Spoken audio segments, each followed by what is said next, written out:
اور point number 9 ہے اشیاء سرمایہ کی درآمدات. ٹھیک ہے، 129 اشیاء سرمایہ کی درآمدات. درآمدات کیا چیز ہوتی، کون سی ہوتی ہیں؟ جو ہم ادھر سے منگواتے ہیں، اور برآمدات جو ہم ادھر بھیجتے ہیں. تو وہ کہتے ہیں کہ اشیاء سرمایہ کی درآمدات ہم کرتے ہیں. بھی جو ہم وہاں سے منگواتے ہیں نا، وہ اشیاء سرمایہ ہوتی ہیں. اور اشیاء سرمایہ کیا ہوتی ہیں؟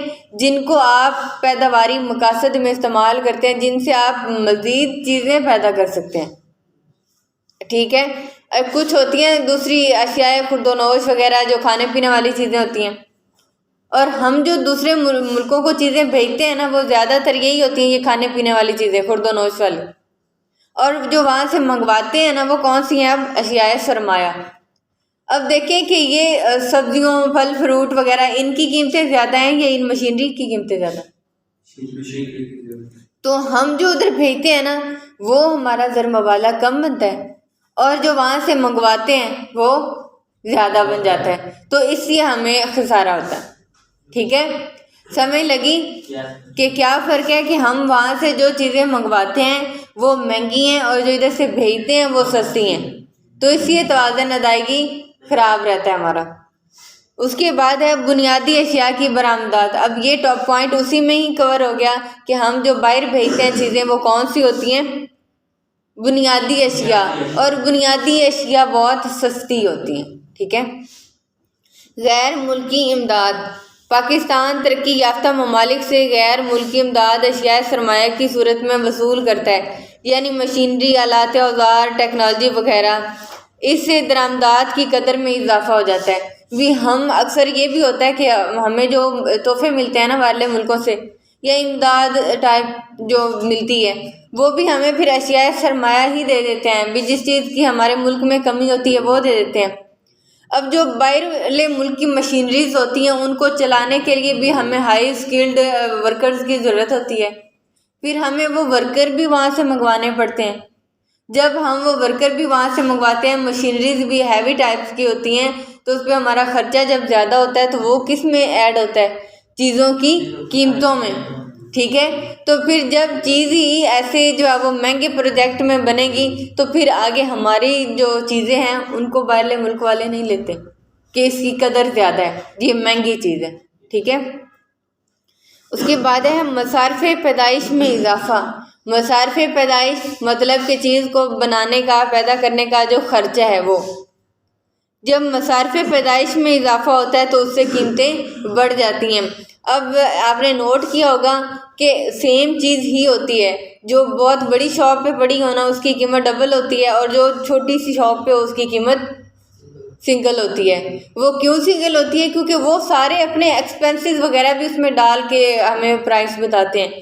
اور اسی طرح جو ہمارے خرچے ہیں چیز کو بنانے میں، خام مال ہمیں مہنگا ملتا ہے، لیبر ہمیں لگانی پڑتی ہے، تو وہ سارے خرچے جو ہے وہ بیچ میں ڈال کے پھر ہماری چیز کی ویلیو جو ہے وہ بڑھ جاتی ہے، قیمتیں بڑھ جاتی ہیں. تو اس طرح ہماری برآمدات کی حوصلہ شکنی ہوتی ہے. اب دیکھیں ایک ملک ہے، اب اس کے پاس اتنے سارے آپشنز ہیں، اس نے سارے ملکوں سے کنٹیکٹ کرنا ہے، جہاں سے اسے چیز اچھی اور سستی ملی اس نے وہاں سے لینی. تو ہماری چیز کی اگر قیمت زیادہ ہوگی تو وہ یہاں سے نہیں لے گا. اس کے بعد ہے تجارتی پابندیاں. پاکستان ترقی یافتہ ممالک سے درآمدات پر تجارتی پابندیوں کا شکار رہا ہے. مثلاً امریکہ میں 11 ستمبر 2001 کے واقعے کے بعد پاکستان کی برآمدات پر پابندیاں لگائی گئی. تو پاکستان پہ جو ہے وہ اکثر پابندیاں، مطلب یہ ہے کہ جس ملک پہ پابندی لگا دی جائے نا، وہ پھر اس ملک میں تجارت نہیں کر سکتا، نہ وہاں سے چیز منگوا سکتا ہے، نہ بھیج سکتا ہے. اب ہو سکتا ہے کہ ہمیں امریکہ سے ہی اچھی چیز مل رہی ہو، اور جب انہوں نے ہم پہ پابندی لگائی ہے تو ہم وہاں سے نہیں لے سکتے، پھر ہمیں کسی دوسرے ملک سے کنٹیکٹ کرنا پڑے گا، وہاں سے ہمیں مہنگی چیز ملے گی. جب مہنگی چیز ملے گی، خام مال مہنگا ملے گا، تو پھر چیز کی پرائسز بھی زیادہ ہوں گی اور لوگ ہماری پھر چیزیں نہیں لیں گے. آگے ہے غیر ملکی ترسیلات میں کمی.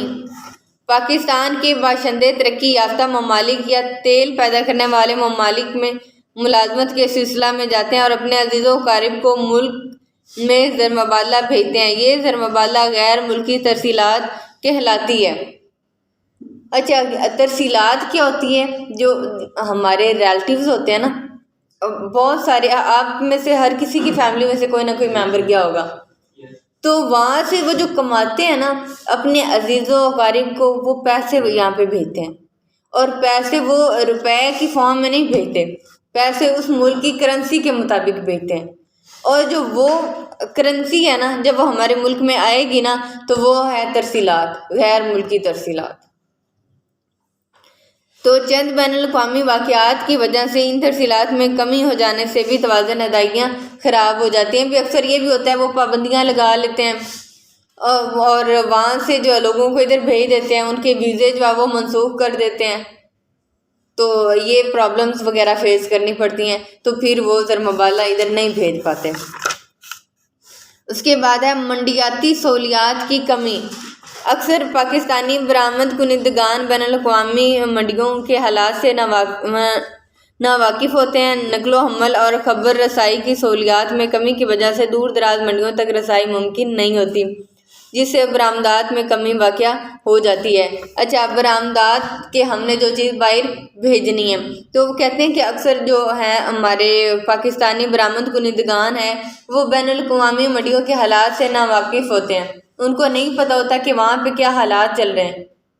جب حالات کا نہیں پتہ چل رہا ہوتا، اکثر یہ ہوتا ہے کہ وہاں پہ کساد بازاری کا ٹائم ہوتا ہے، مطلب کہ وہ کاروبار وہاں پہ اچھے لیول پہ نہیں چل رہے ہوتے، ہم جب چیز بھیج دیں گے تو ہماری چیز بھی خسارے میں جائے گی، تو یہ سچویشنز ہوتی ہیں۔ یا یہ نہیں پتہ ہوتا کہ ہم کس منڈی میں بھیجیں تو وہ وہاں پہ ہماری زیادہ سیلنگ ہوگی، ٹھیک ہے، تو یہ ساری پرابلم جو ہے وہ فیس کرنی پڑتی ہیں۔ یا یہ بھی ہوتا ہے کہ جہاں پہ زیادہ مسلمز ہوں گے، مطلب ان ممالک میں جہاں پہ زیادہ مسلمز ہوں گے وہاں پہ بھی ہماری چیز کو لائک کیا جائے گا، اور جہاں پہ بالکل ہی نہیں ہوں گے وہاں پہ تھوڑا لائک کیا جائے گا، ان کے حساب سے پھر جو چیزیں ہوں گی ان کو وہ زیادہ پسند کریں گے۔